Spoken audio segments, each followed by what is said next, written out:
Parmi les séries fondatrices du genre Run and Gun, il en est une qui fait l'actualité avec la sortie prochaine de Contra Opération Galuga. Cela me donne l'occasion de reparler de son illustre fondateur, sorti à l'origine en 1987 en arcade, puis adapté sur NES et sur Famicom l'année suivante. Je ne vous apprends rien en disant que la version PAL, que je tiens dans les mains, a été frappée par deux maux. Le 50 Hz bien sûr, mais aussi la censure. Ce qui a abouti à la transformation des protagonistes en robots et à une sortie tardive en décembre 1990. A la base, les joueurs y incarnaient deux humains, Bill le blond et Lance le brun, qui affrontent une menace extraterrestre pour sauver l'humanité en l'an 2633. Comme l'évoque sans ambiguïté la publicité japonaise, le scénario, le bestiaire et les environnements semblent directement inspirés des films d'action des années 80 avec Alien et Predator en tête. Bichonnées avec soin, les versions NES et Famicom de Contra ont été produites en interne chez Konami et présentent plusieurs différences par rapport à la version arcade, notamment en ce qui concerne le nombre et la conception des niveaux. Il est toutefois important de préciser que l'édition japonaise exploite le chipset VRC2 permettant entre autres l'inclusion de cinématiques et d'effets graphiques exclusifs. Novateur, le titre se démarquait de la concurrence par son mode coopératif bien équilibré et son game design multiforme, incluant des phases en vue latérale et en pseudo 3D. Le titre avait été globalement bien reçu par la critique, mais quelques voix dissidentes s'étaient fait entendre. Bravo monsieur Konami, ça c'est de la jouabilité, et puis essayez donc de jouer avec un copain, vous m'en direz des nouvelles. Probotector est un jeu indispensable, alors qu'est-ce que vous attendez? Ce jeu d'action, rappelant Green Beret, est marqué par l'empreinte de Konami, mettant un fort accent sur la gestion des items et propose une excellente bande-son. Contra impressionne par sa transition rapide de l'arcade à la Famicom, permettant une expérience coopérative enrichissante. Pas mal, mais pas particulièrement brillant non plus. Regardez d'autres titres Nintendo avant d'acheter celui-ci. Les fans de Grisor pourraient l'apprécier, mais vraiment vous tireriez bien plus de choses avec Snake, Rock'n'Roll ou Mega Man 2. Donc en considérant les jeunesses qui sortent en ce moment, des jeux qui ont des graphismes, un son et une jouabilité exceptionnels, celui-ci ne peut vraiment pas être recommandé. Il n'est jamais trop tard pour traiter d'une référence, et en l'occurrence, je vous propose de nous replonger dans ce Probotector en listant ses qualités et ses défauts.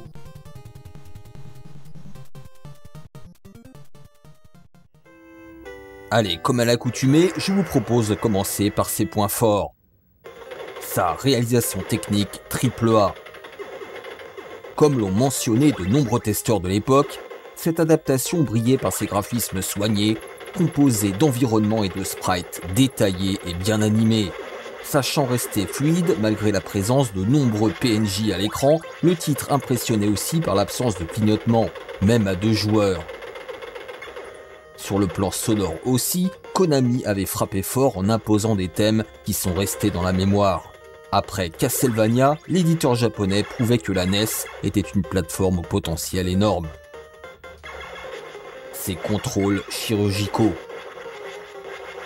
Incarnant l'essence même du run and gun exigeant, ce premier Contra, ou Probotector, se montre irréprochable sur le plan des contrôles.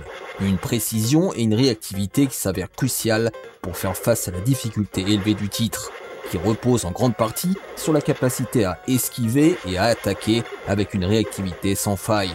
Et comme l'avait loué AHL dans son test, la souplesse des commandes, qui s'incarne notamment dans l'excellent Air Control, était une denrée rare à l'époque. Son game design riche. Découlant de la version arcade, ce Contra se distingue aussi par son game design dual, offrant une combinaison de niveaux en défilement latéral classique et des séquences vues de derrière en pseudo 3D. Saluons aussi la variété du level design, composé de séquences de tir, mais aussi de plateformes, maintenant l'attention du joueur du début jusqu'à la fin. il pose les bases solides de la série. Enfin, saluons la postérité de ce titre. En tant que pionnier du genre run and gun, ce premier Contra a établi les fondations sur lesquelles ses suites se sont construites.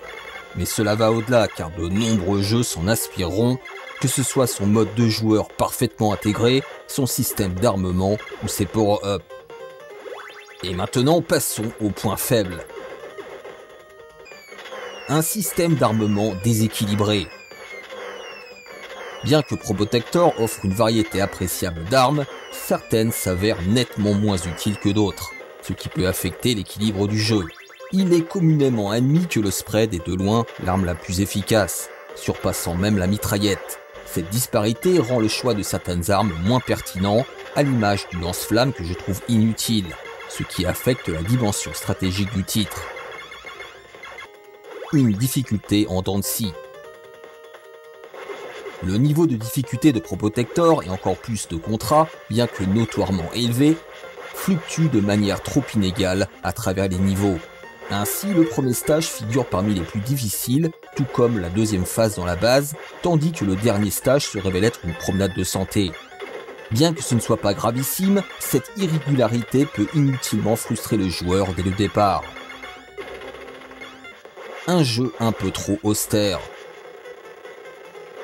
Bien sûr, cela découle de son âge, mais j'ai trouvé que l'expérience de jeu pouvait devenir quelque peu fastidieuse par moments, surtout lorsqu'on est privé de power-up.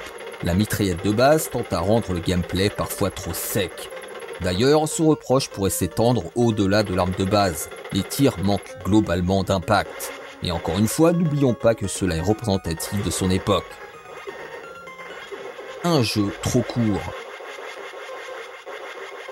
La brièveté de Contra, composée de 8 niveaux relativement courts, peut également frustrer les joueurs. Une fois le jeu terminé, un sentiment d'insatisfaction peut émerger, comme si le jeu n'était achevé qu'à moitié. De plus, en raison des défauts précédemment mentionnés, notamment le déséquilibre de l'armement, la rejouabilité en pâtit. Le downgrade des versions occidentales. Et pour finir, comment ne pas mentionner la différence de traitement entre la version japonaise, qui bénéficiait à l'époque d'une puce spéciale, et les versions occidentales, en particulier la version européenne. Un véritable downgrade marqué par la disparition des cutscenes, de la carte et surtout de nombreux effets graphiques stylés, tels que ces arbres se mouvant dans le vent ou ces chutes de neige. Et même si cela révèle plus du ressenti, la qualité de l'animation me semble rendre les contrôles légèrement plus souples et agréables sur Famicom. Et voici donc le petit tour d'horizon des points forts et des points faibles de Probotector/Contra. Quoi qu'il en soit, et malgré ses défauts, il reste indéniablement un pilier du genre, encore largement célébré aujourd'hui pour ses qualités techniques, son gameplay précis et son défi corsé mais équilibré.